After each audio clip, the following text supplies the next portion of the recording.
Anda kembali menyaksikan Kabar Siang, pemirsa. Mantan Wakil Gubernur Jawa Timur 2 periode, Saifullah Yusuf, mendaftarkan diri sebagai bakal calon wali kota Pasuruan. Saifullah Yusuf alias Gus Ipul rela turun peringkat jabatan pemerintah dengan maju di Pilkada Kota Pasuruan sebagai bakal calon wali kota.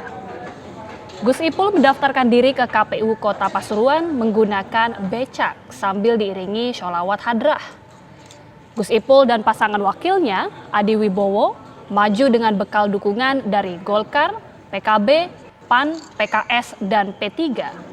Sejumlah pengurus partai pendukung ikut mengantar Gus Ipul dalam proses pendaftaran ini.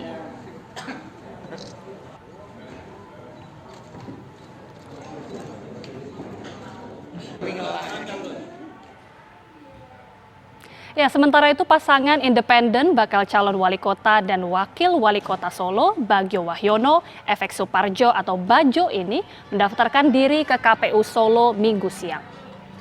Pasangan Bajo berangkat dari posko kemenangan di Kampung Penumping, Kecamatan Leweyan, menuju KPU Solo dengan naik kuda yang diikuti sekitar 5.000 pendukungnya. Para pendukung Bajo datang dari berbagai elemen masyarakat dan sejumlah komunitas, baik komunitas kesenian dan budaya, anak muda, pengusaha, dan lain sebagainya. Rute keberangkatan pasangan calon ini yakni dari Jalan Kebangkitan, Jalan Bayangkara, Jalan Slamet Riyadi, KL Dr. Supomo, RM Said, MT Haryono, Ahmad Yani, Letjen Suprapto, dan sampai Jalan Kahuripan.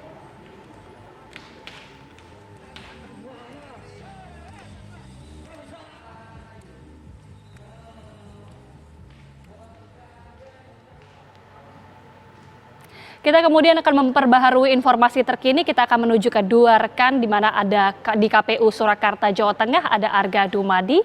Sementara untuk di KPU Pusat Jakarta ada Rizky Darmansyah.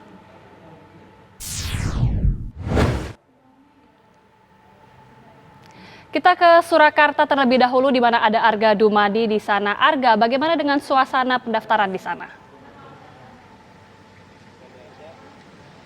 Ya, Agita dan pemirsa, kami kabarkan kepada Anda bahwa hingga saat ini pasangan Bajo atau Bagio Wahyono dan juga FX Suparjo ini masih berada di dalam kantor KPU Kota Surakarta untuk melakukan proses pendaftaran Pilkada 2020 ini, tentu saja untuk memperebutkan posisi sebagai wali kota dan wakil wali kota Solo, Jawa Tengah.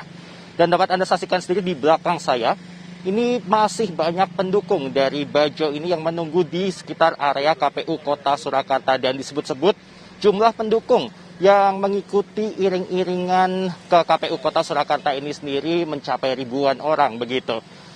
Kami kabarkan kepada Anda bahwa pasangan Bajo ini tadi tiba di KPU Kota Surakarta dengan mengendarai kuda begitu. Untuk Bagio sendiri tadi mengendarai kuda berwarna hitam, sedangkan pasangannya ini mengendarai kuda berwarna coklat dan di belakangnya tadi terlihat juga ada iring-iringan andong, sebanyak 9 andong mengiringi keberangkatan dari Bajo ini dari kantor pemenangan mereka yang berada di Kecamatan Laweyan menuju ke KPU Kota Surakarta ini.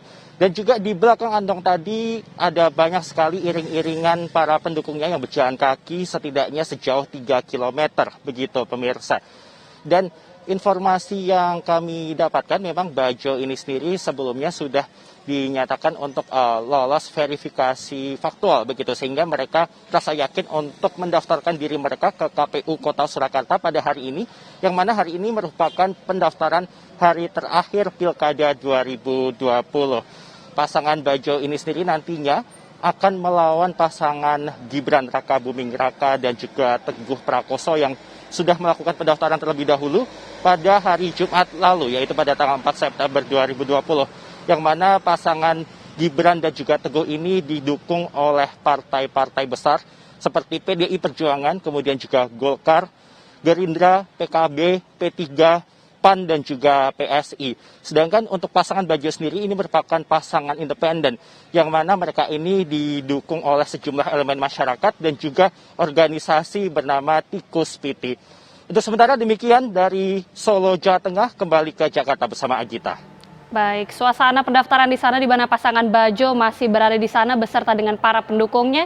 Terima kasih Arga Dumadi laporan langsung dari Surakarta, Jawa Tengah. Kemudian kita menuju Rizky Darmansyah untuk melihat bagaimana persiapan dari KPU Pusat. Silakan Rizky. Ya, Agita Mahlika dan juga pemirsa, hingga saat ini Komisi Pemilihan Umum Republik Indonesia terus melakukan pemantauan jalannya proses pendaftaran peserta Pilkada 2020 yang berlangsung di sejumlah wilayah di Indonesia. Nah, untuk di KPU RI Pusat sendiri, kalau Anda lihat di belakang saya ini sudah terbagi ada 4 tim helpdesk yang nantinya akan berkoordinasi dengan sejumlah perwakilan parpol dan langsung akan merespon jika ada permasalahan-permasalahan terkait dengan proses pendaftaran Pilkada 2020 di daerah. Untuk hari ini berbeda, proses pendaftaran akan berlangsung lebih panjang yaitu hingga pukul 24.00 waktu Indonesia Barat. Dan untuk mengetahui lebih lengkapnya seperti apa data dan juga berapa yang saat ini sudah melakukan mendaftar di sejumlah daerah, kita akan berbincang langsung dengan Komisioner Komisi Pemilihan Umum Republik Indonesia. Sudah ada Pak Idewa Rakasandi. Bapak, selamat siang. Mungkin pemirsa ingin tahu update dulu data hingga hampir pukul 12 ini sudah berapa yang mendaftar? Baik, terima kasih. Jadi berdasarkan data KPU ya, jadi mekanismenya kan pendaftaran itu diselenggarakan di daerah ya, di provinsi maupun kabupaten kota yang menyelenggarakan pilkada. Nah, kemudian KPU di daerah melaporkan kepada kami. Nah, berdasarkan data sementara ya yang ada di KPU sampai saat ini itu sebanyak 418 ya, 418 bakal pasangan calon yang sudah mendaftar. Kemudian untuk gubernur dan wakil gubernur ada 13 bakal pasangan calon yang berasal dari 6 provinsi.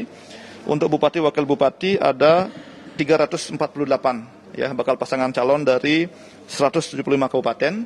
Sedangkan untuk wali kota ada 57 bakal pasangan calon dari 29 kabupaten. Jadi kami terus ya memantau ya pergerakan data terkait dengan jumlah dan di mana saja ya proses pendaftaran itu sudah dilakukan. Masih akan berubah Pak, lalu daerah mana saja yang berdasarkan pantauan dari KPU Pusat ini yang melawan kota kosong, hanya calon tunggal Pak Raka?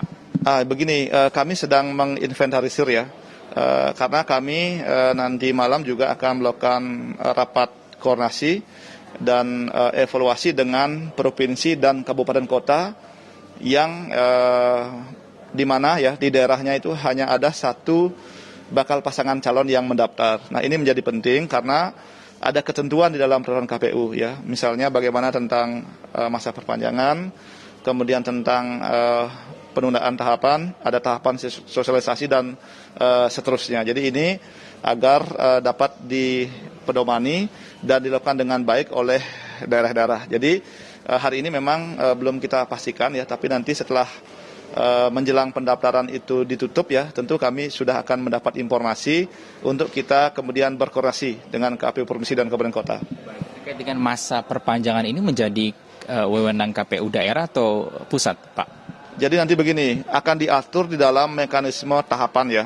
Jadi secara umum tahapan pilkada ini diatur oleh KPU RI, KPU Pusat, melalui terakhir ya PKPU nomor 5 tahun 2020. Nah, bagaimana kalau kemudian ada hanya satu pasangan calon di daerah tersebut, maka nanti KPU setempat ya yang akan menyusun tahapan berdasarkan pada peraturan perundangan dan PKPU.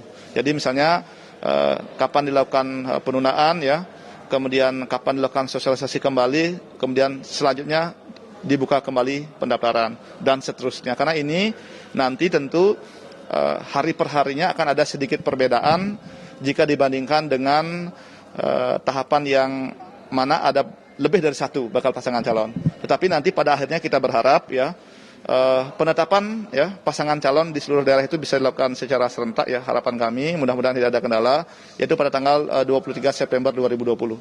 Baik. Terima kasih Komisioner KPU RI Idewa Rakasandi atas kesempatannya kepada pemirsa TV. Kita tunggu nanti seperti apa proses pendaftaran di hari terakhir. Kita tahu juga permasalahan yang timbul ialah ada 9 pelanggaran di daerah, namun terkait dengan protokol-protokol ataupun kepatuhan terhadap protokol-protokol COVID-19, namun KPU RI hingga saat ini terus berkoordinasi dengan Bawaslu terkait dengan penindakan mengenai hal tersebut. Kita kembali ke Agita di studio.